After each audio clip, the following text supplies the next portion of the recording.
Big breaking सोनाब बंगनि गोमानाय बर' लाइमोन सेंग्राखौ मोनफिनबाय। बिग ब्रेकिं रादाब जे थांनाय सुनिबारनि हराव गोमानाय सोनाब बंगनि बर' लाइमोन सेंग्राखौ मोनफिननो हानाय जाबाय।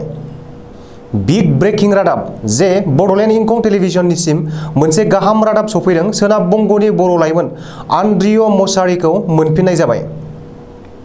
बड'लेण्ड इंखं टेलिभिजननिसिम सफैनाय सुलुं बादियै गोमानाय बर' लाइमोन आन्द्रिय मसाहारिखौ खोला आसामनि सिलचर रेल स्टेशननिफ्राय बोखांनो हानाय जादों। बड'लेण्ड इंखं टेलिभिजननि गेजेरजों फोसावनाय बिग ब्रेकिं रादाबाव गोमानाय बर' लाइमोन आन्द्रिय मसाहारिया आसाम फारसे दावबायबोनायनि आन्दाज होनायनि बिथा लानानै सा सानजा रेलवे पुलिस बिफाना गोख्रों नोजोर आरो दिनै रबिबारखालि बेलासियाव सिलचर रेल स्टेशनाव बोखांनो हायो।